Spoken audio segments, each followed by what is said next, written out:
Namaste all, this is Bhumika Naik and welcome back to my YouTube channel. Till now I have done many videos on science and science experiments, but this is for the first time I am doing a video related to social science, especially history part. So today I am going to discuss a chapter, that is chapter 6, First War of Indian Independence 1857, given in class 10 Karnataka State Board Social Science textbook. So please watch this video till end. I have made the points very shortly and also in a brief method. So I hope this is useful for you all. So now let's start the topic. Before going to our topic, First War of Indian Independence 1857, I would like to explain you briefly about the history before that. See, you can see the points here. Ottoman Turks captured Constantinople in 1453. Constantinople was a famous and important trade center, that is trade center for Europe and Asia. It was like a place for international trade. But when the Ottoman Turks captured Constantinople, then there was no way for Europeans to make or to trade with Asians. So that's why sea route to India was founded by Vasco da Gama in 1498. Vasco da Gama was a Portugal sailor. So hence we say that Portuguese who came from Portugal, these were the first foreigners who came for India to trade. And later Dutch from Netherlands, French from France, and English from England. Like this, these three also came for India to trade and for business purpose. And British East Indian Company was formed in 1600 CE. They came for trade, but they ruled India up to 300 years. See, this British East India Company, it made many wars against the Indian kings. Some of the important wars are Carnatic wars and Battle of Plassey, Battle of Buxar, Anglo-Maratha wars, Anglo-Mysore wars, Anglo-Sikh wars. Like this, they did many wars and they captured entire India till 1857. And also, along with the wars, they applied and implemented cunning policies and laws.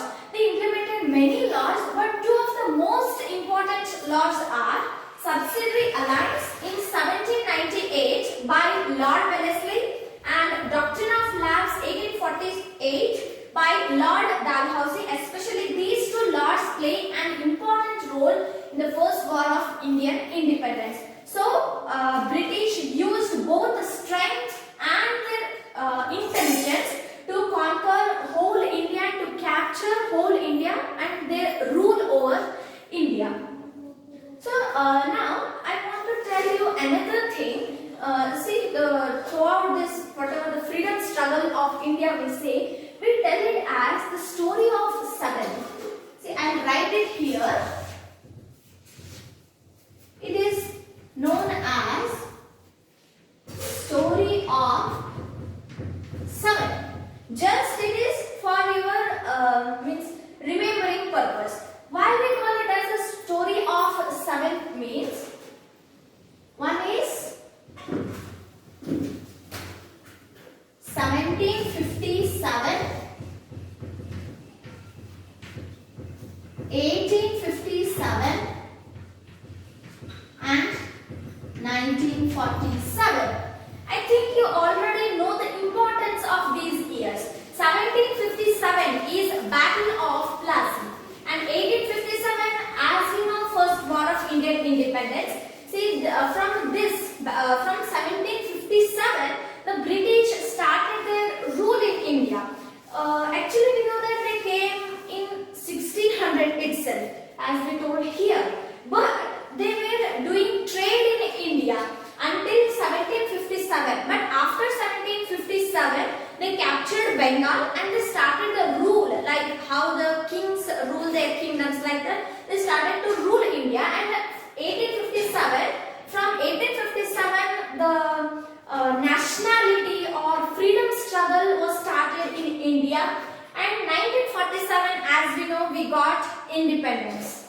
these, as we can see in all these three, the last digit is 7.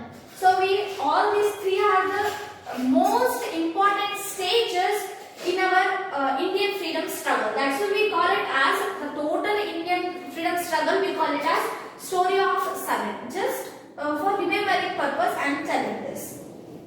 So now we will see the reasons for first war of Indian independence, 1857.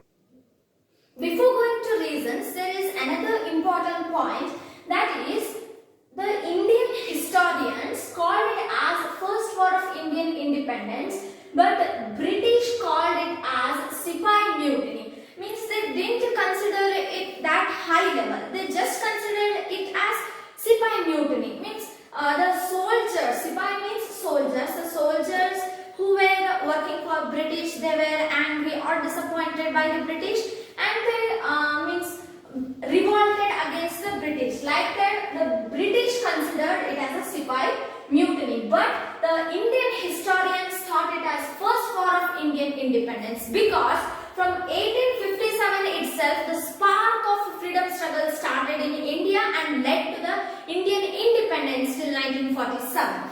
So now let us study the reasons. There are many reasons for this war. The first reason is political reasons. See here, in political reasons, first of all, doctrine of lapse. I told you doctrine of lapse, it was implemented by Lord Dalhousie, and according to this policy, the adopted children were not allowed to rule the kingdom, or they were not allowed to take the throne and become the successor of a king. So totally adopted children were not allowed to become the kings. So this was a doctrine of lapse, and those kings who don't have the children and who have adopted the children, so I mean absolutely and definitely they can't let those adopted children to rule the kingdom. That's why the British used to take or capture such kingdoms. So the kingdoms who came under British due to doctrine of lapse were Satara, Jaipur, Nagpur, Udaipur, Jhansi. See, you can remember these names easily because here Pur, Jaipur, Nagpur, Udaipur. Jaipur, Nagpur, Udaipur, and Jhansi is, we already know Jhansi Rani Lakshmi Bai. So we can remember all these places. Not only these places, but a lot of kingdoms and princely states came under the rule of British due to this cunning policy doctrine of lapse. And another one is the British abolished the kingships of Tanjavur and Carnatic Nawabs and Mughal kings. See, we can see these were also powerful kingdoms, and they also went under the rule of British. Like this, one by one, all of the kingdoms went under the rule of British, and whatever the soldiers they were working for these kings, absolutely they also went under the rule of British. And we also know that soldiers under British or soldiers in the British army were not treated well. They were ill-treated. That we will study in the later part. So not only kings suffered by this doctrine of lapse, but also soldiers of kings, they also suffered a lot. Soldiers, and we can also consider the people and citizens of that kingdom. So whenever you hear the political reasons for first war of Indian independence, you should get the name that doctrine of lapse. So this is the main point. When you get the doctrine of lapse concept, then you can explain it and you will get the complete reasons under this political reasons. So next, second reason is economic reasons, and in this there are 2 points that you have to remember, that is industrialization in England and zamindari system. Industrialization in England. In England, lot of factories and industries and large scale industries, and also many advanced technologies started in England. So there were means almost all the goods were prepared in England, and hence it affected Indian handicrafts, artisans and weavers. See, Indian handicrafts means crafts and the things that are prepared with the help of hands. It's not with the help of any machine means in industries, they are just done in home with the help of hand. Then I'll give you some examples. One is pottery. We can consider. Pottery means making the pots on a wheel with the help of our hand and with the help of clay. In ancient times, almost all the pots and containers we used were of clay. But now, means you only think yourself, how many pots do you have in your home made of clay? No one. So we only have plastic and the pots and mugs made of different materials, and they are advanced one and they are prepared in industries. And another one is like baskets. Now also in some of the houses they prepare baskets with the help of bamboo sticks, with the help of their hands. They are also vanishing nowadays. We can not at all find such things in nowadays. So these are the Indian handicrafts. They were too much affected, and artisans means artisans means artists who prepare the sculptures and idols of gods and all, and weavers in earlier times, weavers used to weave with the help of their hand and with the help of wool and cotton. But later many more fabrics came from England, and many more, whatever the different types of cloths we are wearing nowadays, like polyester, satin and many more like that.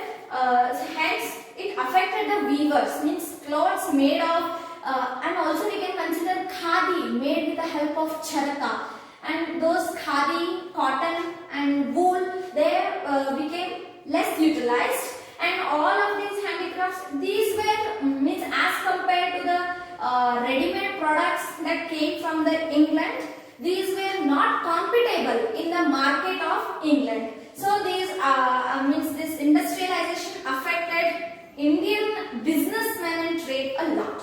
And second reason is zamindari system. See, and also here one thing means these affected these artisans, weavers means absolutely they got unemployed. They didn't get any job and they were unemployed. And later is zamindari system.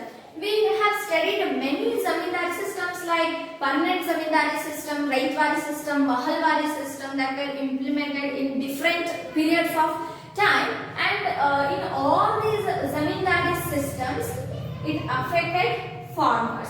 The farmers were too much exploited by the zamindari system.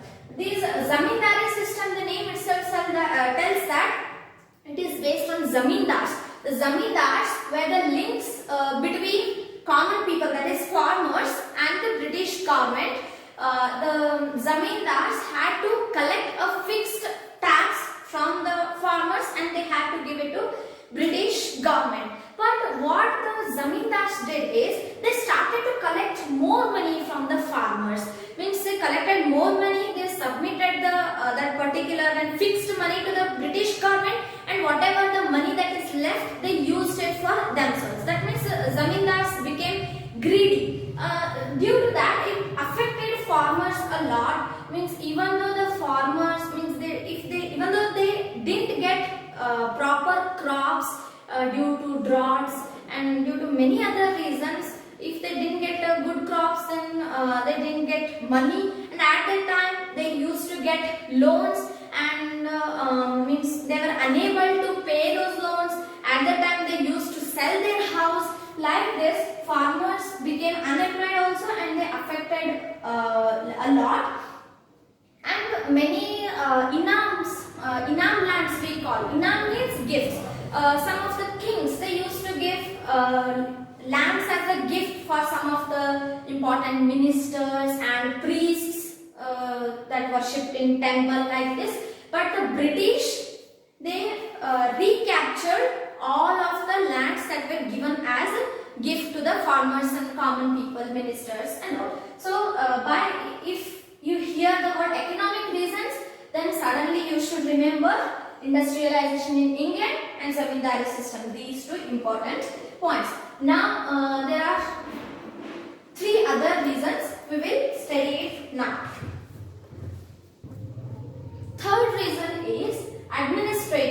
reasons. Administrative reasons means here the British implemented new laws with partiality. I told you just now they implemented many laws and policies, but those laws and policies we can consider them as cunning policies and laws.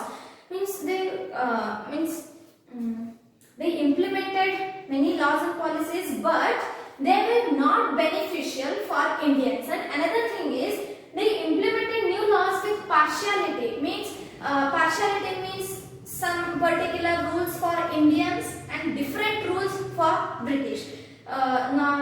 Obviously they gave more importance and preference to British soldiers and British officers, and they didn't give that much importance and benefits to Indian soldiers and people of India. And second one is English became language of court. In the court, English became the main and administrative language, and also British judges were there in the court. So they gave most of the decisions in favor of British. Even though the Indians were right, the decisions were given in favor of British. We saw many of the freedom fighters, they were hanged to death. And all those decisions, they were given by the British judges in British courts, and obviously they were in favor of British. And they didn't give any benefit to Indians. English becoming an official language in India, actually it supported the freedom struggle. How I tell you? We know that India is a very diverse country with respect to language as well. There are too many languages, there are different languages in different places. Due to these reasons, the Indians from different parts, they were unable to communicate with each other. Like in Karnataka we talk Kannada, in Maharashtra they talk Marathi, and if we don't know Marathi, then we can not at all talk with the people from Maharashtra. But due to English becoming administrative language, so now I also understand English and the people from Maharashtra also understand English. Now we can easily connect and we can easily share our thoughts. Like this, a common language became throughout the India, and it supported the nationalism and also freedom struggle. But here we are talking about becoming a language of court. In court, English became the administrative language, so it affected the Indians. And fourth reason is military reasons. In this, Indian soldiers didn't have status, salary and promotion. We already know about this. They didn't have status, they were not given so much importance and preference, and their salary was also too much less as compared to British soldiers, and promotion was also not there for Indians. For British soldiers there were many promotions, but Indian soldiers, they always remained as a low level soldiers. And the most important thing is they didn't have respect and status. In present days, now we have given the status of God to our soldiers and we respect them a lot. But at the time, soldiers were not at all respected. And another thing is they were pressured to work overseas. Here, overseas means crossing the seas and oceans. That means foreign. We can consider it as a foreign countries like that. These Indian soldiers were taken to England and they used to work in England. And how it affected the Indian soldiers means, one thing is they had to live apart from their family for too many days, months like that. And another thing is they were not provided with good salary even though they worked overseas. And third and the most important thing is it affected the religious feelings of Indians. Why? Because actually I don't have a proper information about this, but it is said that in ancient times, especially in Hindus, it was not allowed to cross the river. It was banned, we can say that it was banned to cross the sea and go to other countries to work. That's why it affected the religious feelings, but also they were pressured and they were made to work in the overseas, means foreign countries. And And fifth one is immediate reason. This is most important reason. Normally in most of the exams they will not ask about all these four reasons. They will mainly ask about immediate reason. What is the immediate reason for the first war of Indian independence? Immediate reasons. After hearing the immediate reason, you have to immediately remember that it is Royal Enfield. It is not Royal Enfield bike. It's Royal Enfield new and improved guns. It is a type of gun that British brought in the Indian army, and that was a new and improved gun. But the main aspect in that was the bullets were smeared. Smeared means they were covered or coated in pig and cow fat. They were covered with fat of pig and cow, and we know that cow is the sacred animal of Hindus. Hindus worship cow as a god, and pig it is prohibited for Muslims. So this one, it hurted the religious feelings of both Hindus and Muslims. And see these bullets in the Royal Enfield, whatever the bullets were there, no, the Indian soldiers, they had to means pick a part of that bullet with the help of their teeth. So as it was covered with pig and cow fat, they can't take it near their mouth, or they can't touch those bullets with their mouth. But also Indian soldiers were forced to pluck that part of bullet and use it for the Royal Enfield guns. So most of the Indian soldiers refused to do so, but the British officers, they forced them to do so. Hence there was a sudden burst of revolt or aggression, we can say aggression, among the Indian soldiers. Among all the Indian soldiers, there is one important name that you should remember, that is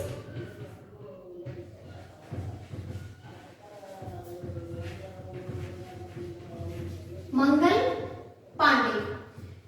This Mangal Pandey, he was too much disappointed or stressed by that whatever this Royal Enfield issue, and when they told him to pluck the part of the bullet, he suddenly shot at a British officer. And we can also say that Mangal Pandey was the first Indian freedom fighter who shoot on a British officer. So he is the most brave and important person in the freedom struggle, and normally we say that he was the person who started this first war of Indian independence. But soon, as he shot at a British officer, he was arrested and soon he was hanged to death. And another thing is, we have to remember this Mangal Pandey. He was working in the army of Barakpur. So these are the reasons for the first war of Indian independence. In my next class, we will study about the spread of this war or spread of this battle, and also what were the results of this battle, and reasons for the failure of this